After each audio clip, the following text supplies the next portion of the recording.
What's up guys, it's Ivaldi Sako. Welcome to the Ivaldi Sako podcast. In this episode, we're going to be talking about whatever you saw in the title of this podcast, of course, and more precisely about how the Blue Angels trained to become the highest performing flight demonstration squadron in the world. They're in the Navy US Navy, and how you can apply their techniques to become great at whatever you want to do. Also, how appearances and looks can make you successful, how to stop fear and stress like Michael Jordan and Jeff Bezos, and at the end I'll tell you about the one most important thing that you can do to fall asleep very fast. All right? If any of this interests you, listen to this podcast. It's going to serve you. I'm going to try to condense it and make it very short. And if you're new here, welcome. My name is Ivaldi Sako, and you might be wondering, why should I listen to this guy, right? Who are you, why?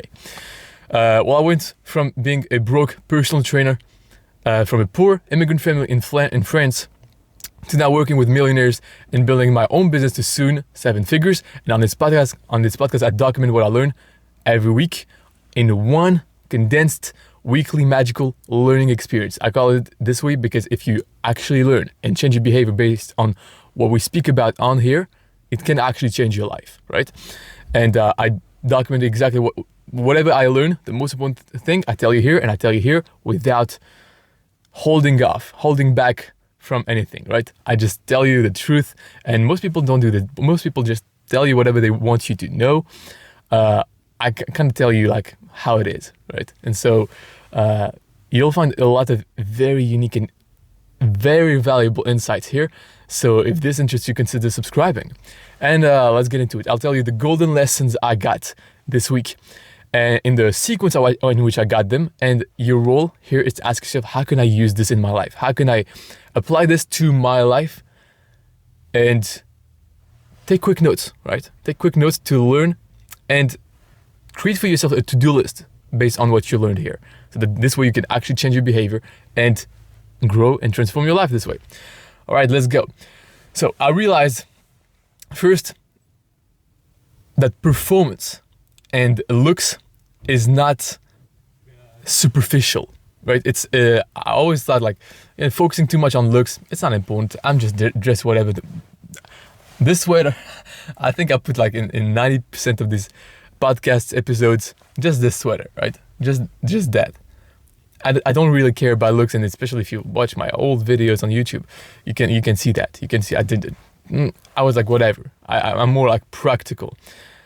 But I realized watching the documentary / movie on the Blue Angels that was on Prime, on Amazon Prime. I really suggest you watch it. It's really like you can see it in like detail exactly what it looks like to be very high performing team.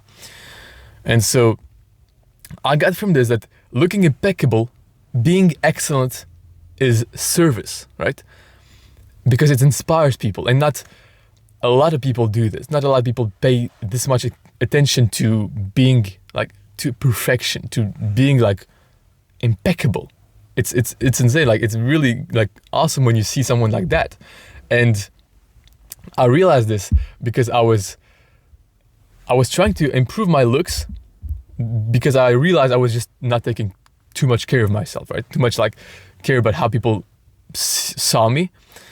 And yeah, all of that, like they paid attention not only to looks, but appearances, but also all of their behaviors, all the little details, the colors, the tiny like details on their outfits, or the way they did the things, the sounds they made when they, for example, at one point when they end the meeting, they just hit the table like this with their fists, and they hit the table with their fists, and then they bump each other out, like they do a bump fist to each member on the side, and they do a noise. I forgot what the noise is, but like, and then like it makes the thing more enjoyable, right? At one point, one guy was putting something on the ground for like what do you call this? The area where like the plane takes off, right? on the landing area, right?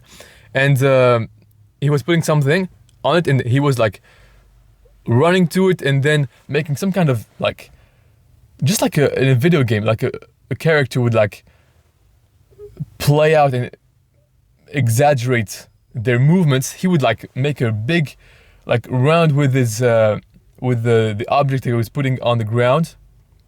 It was like putting and then jumping a little bit and then putting one knee on the ground and putting this object on the ground, right? Just like some kind of like, just like he was playing. He was like exaggerating. He was like performing. He was performing for an audience. Just like he was performing for an audience, he did this. Like everything they did, it was like they were in a movie, right? And you don't usually do this in real life. Like just like, hey, I'm just going to put this on the ground, right? But no, they did this intentionally in the way that was pleasing, in the way that was different and awesome, right? And this is because they paid attention to every single little details in how they appeared. They want to be excellent in everything. They had this core value that was perfection, that was excellence. And this is very inspiring. When you see that, you are drawn to people like that, right? You're like, I was at least drawn to like, wow, this is inspiring. Like, I want to be more like that. And yeah, this was a really, really like staggering. And another thing that was staggering is how they trained and how the effort they put in. So I think the most important thing that I got from this on how to achieve whatever you want to do was the visualization that they did. The Blue Angels, like together, what they do is basically like, it's like flight pilots of like jets, really, really, really fast planes, right? And they fly together very, very close. And so it's very dangerous. It demands like insane level of skills. And it requires coordination, right? And to do that, they visualize. And when they train, when they were in the meeting, right? They train together on the actual field, like they go and they fly the planes. But after that, they come back in a room and they start visualizing exactly what they did and how to do it better. And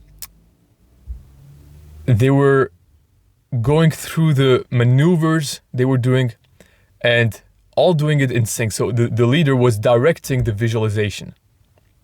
And he was explaining exactly what is happening at which moment. And to do that correctly, they had precise language, right? They had a vernacular, a jargon about, like, for example, they would all close their eyes and they were like this and hand on the steering wheel of the plane. I forgot what it's called, right? On the stick. And they like that and visualizing, like holding their stick and visualizing themselves. And the leader was saying, okay, let's go, like let's start, right?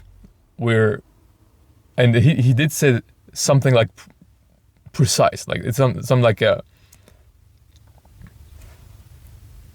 let's go.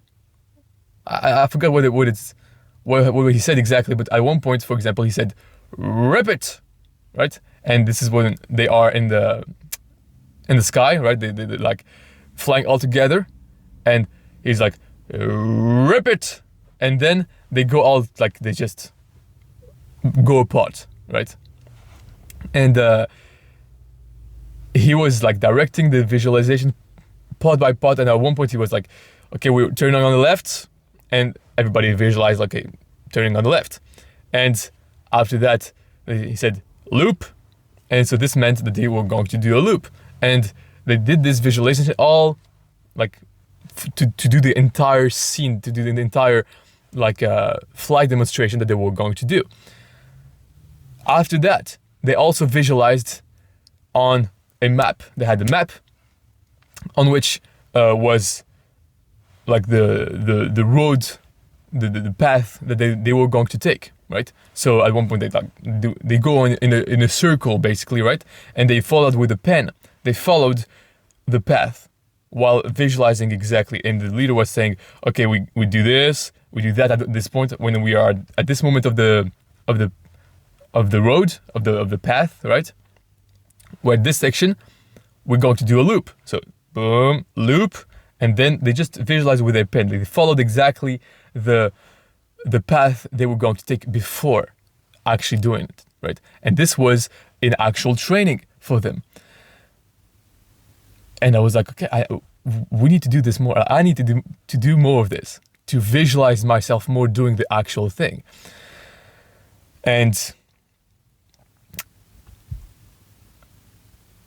one other thing that was crazy, like it is like they're very like precise and deliberate, intentional care to the words and the sound they used, right? They are always trying to be awesome. They have a certain like brand. They have a certain like it's another world. When you enter into the Blue Angels, it's another world, right? And so they have vernacular, like it's just like in the military, right? They have a vernacular for specific words they use for each thing.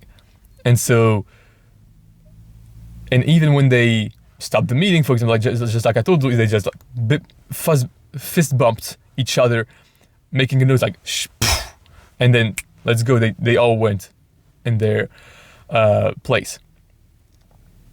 And so this was very useful, and they prepared like crazy. And this is something that brings me to the Michael Jordan thing, right? I was listening to the podcast of Founders on Michael Jordan in his own words. And I took these notes on it that I thought was very useful. You have to find work that feels like play. Michael Jordan never worked.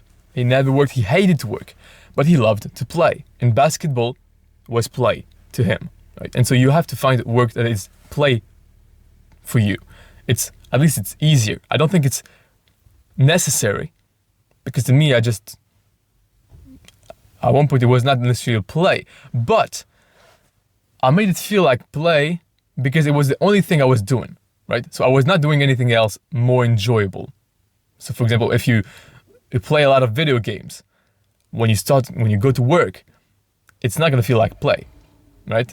It's at least to me, because I've enjoyed so much video games, like the contrast of experience that I'm going to have when I'm actually working, it's not gonna feel like play.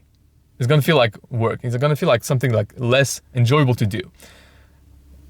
And so you can make yourself feel more joy in your work when you have less dopamine on the other activities that you do around it. But also you can make actually the work more enjoyable. Like you can actually transform it and make your environment better and find meaning behind this and know exactly why you're doing this and find it awesome. Maybe dress in a certain way to look awesome, and to when you are working, you like the feeling that you give yourself, basically. Also, Michael Jordan was scared of having to get a job. This is one of big fear that drove him to actually make this work. And this is a big fear of mine that drove me as well to just not have to work for anybody anymore. Like just never. I had barely I had 2 jobs, I think 2-3 jobs, like working for someone. And then I've never really worked for anybody. Just I've always worked like as an entrepreneur. I was scared. I was scared of spending money, just because I was like, if I get to zero, I'll have to find a job, and I don't want to find a job, right? So I have to make money. I have to not spend as little as possible, to be super conservative, like super like saving as much as possible. And when I spend on the important things that are going to actually make me more money. If this is not necessary, I'm not going to spend this money on, right? Because I don't want to get a job. I would hate to get a job. I just hate it. I just don't like people controlling my time and having to work at a certain time. this is not for me. Like, even though I do this, when I do this for myself, it's okay. But when it's an exterior constraint, I couldn't accept it. Like, it's hard for me to do, right? Maybe because I just always had this problem, to be honest. I hated school because of this. I hated it. Yeah, it's in me, right? Maybe it's for you. What is a fear that pushes you to achieve your goal? Also, you eliminate fear because you don't want to, you want to be afraid of a thing that is going to push you towards your goal, right? But at the same time, you don't want to be afraid of doing the thing that's going to actually make you successful, right? You don't want to always feel afraid. And so you eliminate fear with work ethic, right?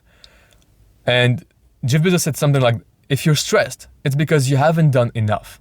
You are not ready. You haven't practiced enough. If you practice a lot, you eliminate fear, right? So the best thing to eliminate fear is to practice a lot. And in the practice you maybe also can visualize. And I promise you, I tested this when I was afraid of public speaking. I went to speak in front of the public. I visualized exactly what I was going to do, when I was going to get up, when I was going to go, how I was going to read the thing that I wanted to say in front of everyone, and how I was going to come back. I visualized it exactly 3 times, 4 times in very specific details, and I actually acted it out in my house, right? And this helped me tremendously. I reduced my fear like that because I practiced it even in my mind.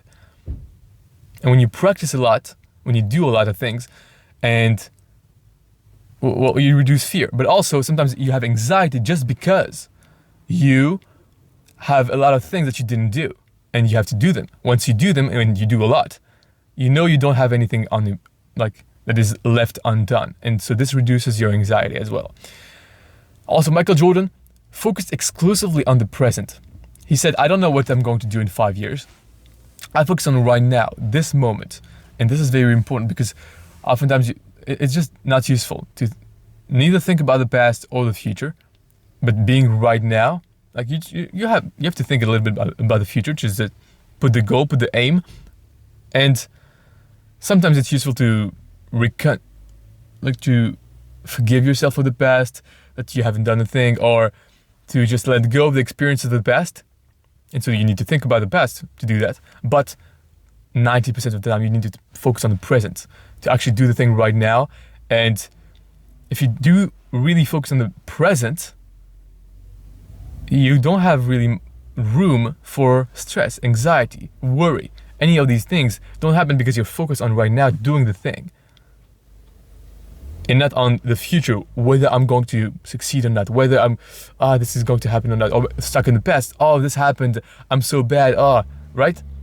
You're not focused on all of these things. And so you are able to do the thing that you need to do right now so much better.